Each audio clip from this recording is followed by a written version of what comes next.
A few years ago, when I was looking for a defensive handgun, what I ended up deciding on was a 9mm Makarov CZ82.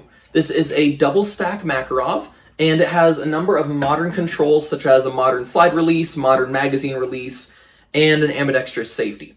But what really sold me on it was the 12-round capacity of 9mm Makarov, which is quite a bit more than standard Makarov's normal capacity of 8. It ain't cheap being an 8mm Mauser Man, and it ain't easy to have this much drip. That's why I'd like to tell you about 3 ways that you can support this channel. Number 1 is all the YouTube stuff. Like, comment, subscribe. You already know the drill. It tells YouTube that this is the content you want to see, and it gives me a warm, fuzzy feeling inside. Second, we have 3 awesome stickers available for purchase. Simply send $5 to the Venmo in the description, and in What's This For, be sure to include the term retro, logo, or subscribed so that I send you the right one along with your address. You can also send your address to the email in the description if that makes you feel safer. Third, in the description there is a link to Player. Player is like YouTube and Patreon put together, but they don't take as much of your money, so it goes to supporting the content that you want to see. Finally, I'd like to add that 20% of all of the money that comes into this channel goes to supporting Rafa International, an organization that helps fight sex trafficking worldwide. Enjoy the rest of the video. That's the inspiration for today's video. I've been carrying this Makarov for a little while now, and I wanted to tell you some of the challenges that I ran into. The number 1 thing we need to talk about is availability of ammo, and there are 2 parts of this. The first is obscure calibers, the second is +P ammunition. So, obscure calibers, with my Makarov, I eventually settled on Hornady Critical Defense with my Makarov. Surprisingly, Hornady does make critical defense ammunition for 9mm Makarov. However, with a number of different handguns, the Hornady Critical Defense can be kind of unreliable. Not because it's not a well-made ammunition, but because the rubber tip can get stuck inside of some magazines. I've found that if I keep my magazines well lubed, it's not necessarily a problem. I know Buffalo Bore also makes defensive 9mm Makarov, and I would be very interested in testing out that ammo. So I'm going to try and get some of that on the channel and test it.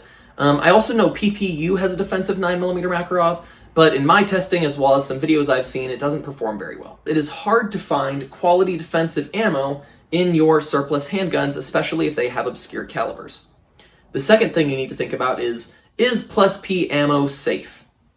So, the modern handgun I've been carrying recently is this Beretta APX A1. That's what this holster is actually for, not my Handgun revolver. If you'd like a video on carrying the APX A1 with the TLR1, I have some things I think would actually be pretty interesting to talk about with that. So if you're interested in that carry setup, please let me know. But with a number of different guns, +P ammo isn't safe, especially older firearms. I don't have a surplus gun where this is true, but I did buy this .38 Special revolver at a gun show, and it is a Smith & Wesson Model 36. The older Smith & Wesson Model 36, you probably shouldn't shoot +P ammo in. Some people say that it is okay as long as you don't do it very often. Like if it was your defensive ammo, once you made sure that it worked, you didn't do it anymore once you made sure that it worked. However, I would still say, at least with mine, I'm not going to do that. The cylinder already has some slop, and I don't really want to damage it any more than it already is. And I especially don't want to run into problems when I'm in a defensive situation. So if the gun works, if I found it to be reliable, I'm just going to stick with non-+P ammo.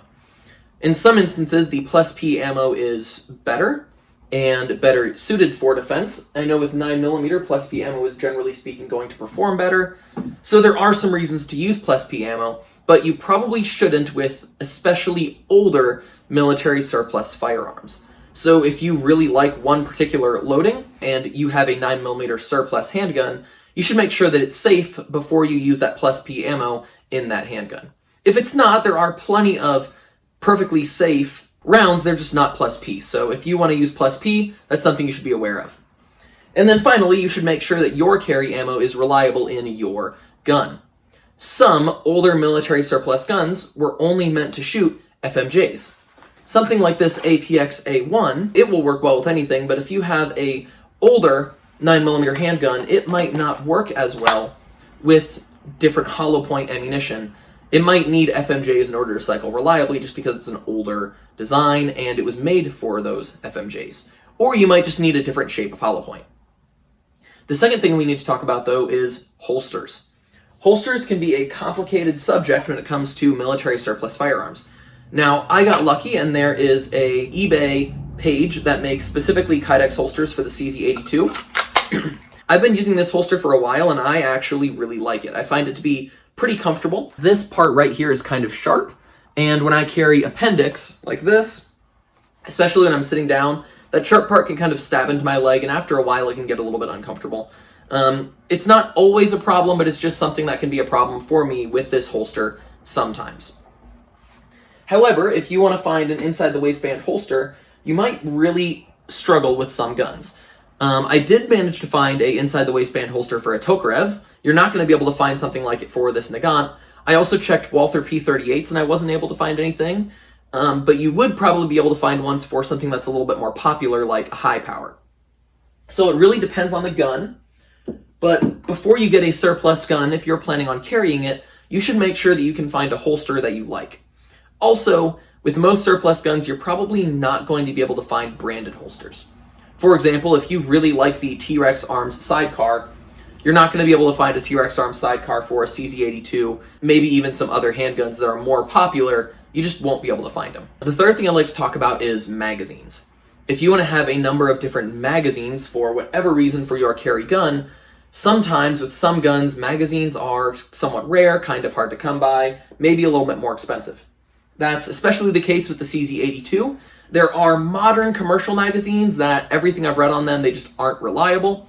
However, original magazines can often be about $60 to $75. So they can get kind of pricey. I know they are online some places for cheaper. Also, you're going to find less variety of magazines. With Glocks, you can find those 33-round magazines or drums. You can find high-capacity magazines for a number of different handguns. However, for a handgun like this, you're basically stuck. Also, you probably aren't going to be able to find pinky extensions for your flush fit magazines like you will with other guns. You aren't going to find as much variety as you can with something like a modern handgun like this, or a Glock, or any number of other things. These magazines hold 12 rounds. As far as I know, there aren't 10-round versions except for those really crappy commercial ones that aren't very reliable. So you're going to really struggle to find low-capacity magazines if you live in a banned state. The next thing that we need to talk about is comfort of carrying. This handgun wasn't really made for carrying because it is a full size. However, you can still tell that it is comfortable to carry. I've been carrying it for a little while, and other than being big, I don't really have any problems carrying it. This one's kind of a different animal. It has this exposed hammer and exposed beaver tail that tend to dig into my stomach when I'm carrying. They're pretty sharp, and that sharpness can just get uncomfortable over time. And this grip is really thick. If you want to carry this gun, it will be a little bit less comfortable than some modern handguns. This gun wasn't meant for modern appendix carrying, and that really shows as you carry it. The last thing we're going to talk about is capability versus concealability, carrying a surplus handgun versus a modern handgun. The surplus handguns generally come in two categories, either big guns or small guns in puny calibers. I want to be clear that there are exceptions to this, but this is a general statement, especially with your older military surplus guns. So you have something like this, you have your 1911s, Browning high powers, you have Tokarevs, you have Walther P38s, you have all sorts of guns like that that are rather large, and honestly, a lot of them are single stack only. So you get a big gun, you don't get very much capacity. Something like this is a big gun, and it holds 17 rounds. Your other option is puny calibers. I don't own one, so this will be our stand-in. This holds 5 shots in a cylinder, and 38 Special, especially non-plus P38 Special, is pretty puny. Other guns will be in a caliber like 32 ACP. 32 ACP is, again, pretty wimpy. It's not a very effective or useful cartridge when compared to something like 9mm or even 9mm Makarov. There are guns in 380, like the Beretta Cheetahs. Those are pretty cool. So there are some options that are a little bit better, but there are a lot of options that are worse. You, generally speaking, need to choose a compromise between a big gun or a little gun in a puny caliber. I think the CZ82 is a pretty good compromise, being in 9mm Makarov, which is a little bit more powerful than 380, but holding 12 rounds. So I'm pretty happy with this and the firepower that I get to pack in a relatively small package. But you do get lower capacity for the same size. The reason for that is magazine technology has come a long way since the days of this handgun, and because it's come a long way, these newer handguns, generally speaking, can pack more rounds into a smaller size.